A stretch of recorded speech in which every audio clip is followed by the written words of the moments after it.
Looking for a mentor but don't know how to find one that's right for you? Let me share with you my top characteristics you should look for when finding a mentor.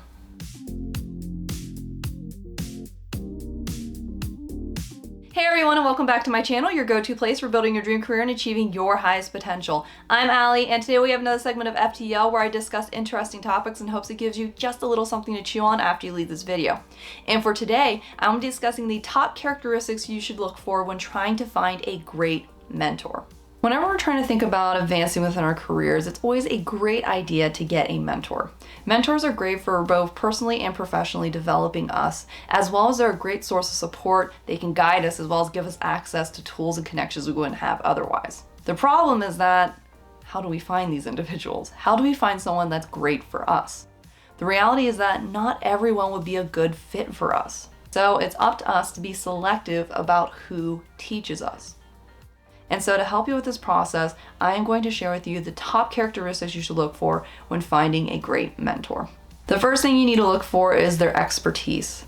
Are they established in their fields? How long have they been doing their particular job? You need to look at all these things, including the projects they have done, to determine if they are someone who can be a role model for you. The whole point of having a mentor is that they're someone you look up to and ultimately you want to become in the future. And so it's somewhat important that they're actually doing things that you want to do. So just do your research and see if they have an established expertise, and also to make sure that they are credible. It's easy for anybody to say that they are qualified to do something, but that doesn't mean that they are. And so you need to do your homework and make sure they're actually an expert in that field. The next thing you want to look for are your shared similarities. Although it's important for you to have a good relationship with this mentor, you want to make sure they can actually relate to your situation, and that means you need to look at the similarities that you two have.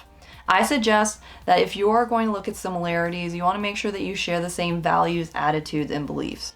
In addition, it doesn't hurt to look at your college experience or education as well as the fields that you are in. The more similar, the better the advice is going to be and the more relevant it's going to be for you, especially when you hit a tight spot. They're going to be able to tell you exactly what it is you need to do to get out of that situation.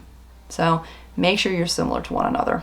Next quality you want to look for is if they are active learners. When we're talking about developing ourselves and advancing ourselves in a particular career, more often than not, that means we have to develop several skills and abilities at the same time. And so that's going to require having a mentor who has a diverse set of skills. That means they have to be constantly learning. On top of that, you want to make sure that when you're learning from someone, that they are teaching you the most relevant things to date. Just because they learned it 10 to 20 years ago doesn't mean it's as relevant as today. And so you want to make sure that they are open to learning and actively building upon themselves, because that means they're going to constantly update their information to make sure that's relevant to today. On top of that, you want someone who's an active learner, because these tend to be people who love teaching people, especially if they share their love for learning. So if you're someone who loves to learn, you definitely want to make sure you find someone who is an active learner. The next thing you need to look for is if they're willing to challenge you. We're talking about learning and growth. At the end of the day, you're going to have to push yourselves if you want to reach that next level. And so when you're trying to find a mentor, you need to find someone who's not afraid to push you, push your buttons, and give you a challenge that is going to push you past your limits and, quite frankly, might get you mad at them for a little bit. The reason why is because you need to put yourself in this state in order to exceed your current limits. And so if you're talking about advancing, you need to find someone who's willing to challenge you and who's not afraid to do it, regardless of the cost and you being mad at them. The next thing you need to look for is whether or not they are active listeners. At the end of the day, when you're going to try advancing yourself, you're going to come across some problems and you're going to need to make sure that this mentor is willing to listen to you, because that's the only way they're going to be able to give you relevant feedback. And so just sit down with them and have a conversation. Are they listening to what you're saying, or are they interrupting you? Do they just go on a tangent and talk about something else that has nothing to do with what it is you're saying? When we're talking about having a great mentor, they need to be willing to listen to your story, your problems, and give you advice accordingly and ask great questions. If they can't even sit down and listen to you, chances are it's going to be a waste of your time and they aren't going to make for a great mentor. So make sure you find someone who's an active listener. The next thing you need to look for is whether or not this individual is process-oriented or result-oriented. When you're seeking a mentorship, you are committing to a couple year-long relationship that's going to have its ups and downs, and quite frankly, it's a journey.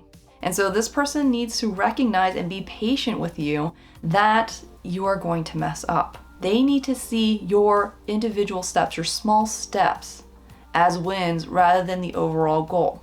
So you need to see if this is a person who's more focused on you completing a project or winning an award over just you developing your skills week by week by week. The reason why is because if they tend to be more result oriented, more often than not, they are probably using you to help them complete some work so that way they can get recognition.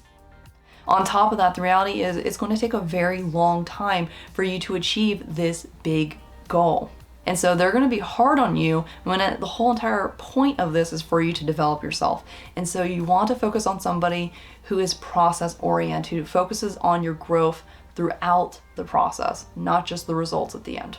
The next thing you want to look for is whether or not they're going to be honest with you. At the end of the day, when we're talking about learning and growing, we need someone who can be objective, who can evaluate us, and quite frankly, tell us when we're doing something wrong. If they don't have a mean bone in their body, if they just can't tell you when you're doing something wrong or just be upfront about it, they are not going to make a good mentor. They're going to be great for feeding your ego, but at the end of the day, when we're talking about developing yourself, being nice is not going to cut it. They need to be able to tell you when you do something wrong and not be afraid of you getting upset at them. And so, if you're looking for a great mentor, they need to be objective and they need to be honest with you. As for the last thing you look for, and this is probably the most important, you want to make sure that they respect you. It doesn't matter if you have the best person for you in the world. If they don't respect you, then that experience is going to be pointless. They aren't going to be patient with you. They're not going to consider your opinions. They're not going to value your contributions. They're going to look down on you and your experiences. And that's just going to be a waste of time. You need someone who will see you as an equal and doesn't mind having a conversation with you. If they talk down on you, it's not going to be productive. And so you need to find someone who respects you. And there you have it, the top things you should look for when trying to find a great mentor for you. Mentorships can be one of the most memorable experiences in your career, and whether or not it's a good or bad experience is going to be highly dependent on whether or not you do your homework. And so make sure that when you're trying to find a mentor, they have these characteristics, and I promise you're not only going to see yourself grow exponentially, but you're going to land yourself a solid relationship that will last for decades to come. And so now I'm going to hand the mic over to you. What did you think about today's video? What qualities do you look for in a mentor? Let me know in the comments below. I'm curious about what you think. And if you liked today's video, or maybe you're a mentor yourself, then you might want to go over to my Triple T video where I reveal my top tips on how to give constructive feedback. Don't forget to like, subscribe, and hit that notification bell so you're notified of my latest videos, and make sure to follow me on Instagram and Twitter. Otherwise, it's been a pleasure having you all today. Until we meet again, everyone, take it easy. Bye.